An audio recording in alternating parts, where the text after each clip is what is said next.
আসসালামু আলাইকুম, সীমাস কুকিং গ্যালারিতে সবাইকে স্বাগতম। আজকে আমি আপনাদের টক ঝাল মিষ্টি জলপাইয়ের আচার তৈরি করে দেখাবো, কারণ এখন জলপাইয়ের সিজন চলছে। এই আচারটা খেতে খুবই সুস্বাদু।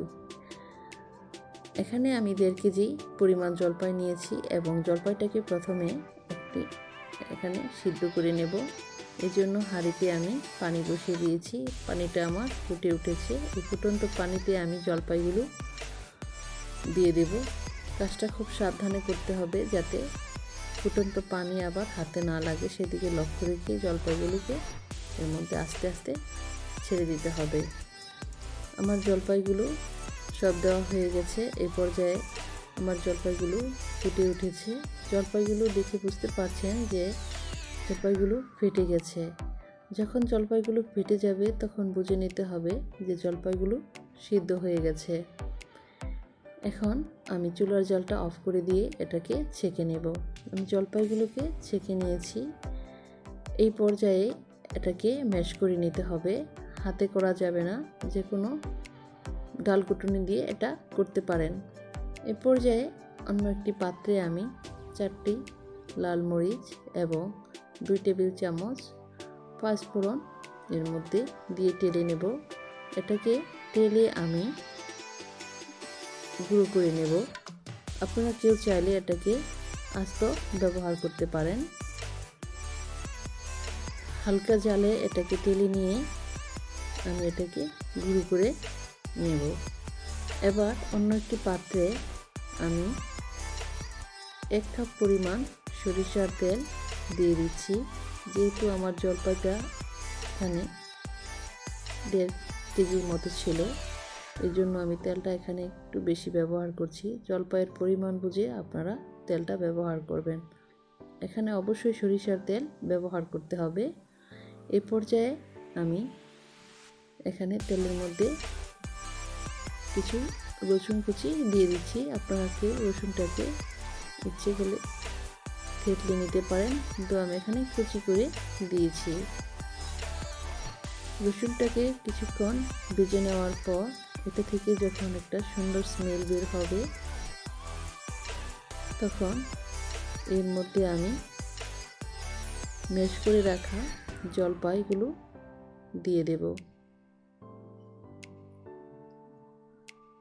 জলপাইগুলো দেওয়া হয়ে গেলে এগুলোকে আমি ভালো করে তেলের সাথে মিশিয়ে নেব। এই আচার তৈরি করার পদ্ধতিটা খুবই সহজ এবং খুব সহজ উপকরণ দিয়ে আজকে আমি এই জলপাইয়ের আচার তৈরি করে দেখাচ্ছি। আচারটা তৈরি করার সময় চুলার কাছ থেকে অন্য কোথাও যাওয়া যাবে না। এটাকে সারাক্ষণ নেড়ে চেড়ে চুলার কাছে থেকে আচারটাকে তৈরি করতে হবে। নিচে যাতে লেগে না যায় সেদিকে লক্ষ্য রাখতে হবে। এর জন্য চুলার জালটা এখানে মিডিয়াম আঁচে রাখতে হবে। এই পর্যায়ে এখানে আমি অ্যাড করছি 2 কাপ পরিমাণ চিনি। আপনারা ইচ্ছে হলে এখানে কম বেশি চিনি ব্যবহার করতে পারবেন। এই পর্যায়ে আমি চিনিটাকে ভালো করে জলপাইয়ের সাথে মিশিয়ে নিচ্ছি। চুলার জালটা মিডিয়ামে রেখে সম্পূর্ণ কাজটি করতে হবে।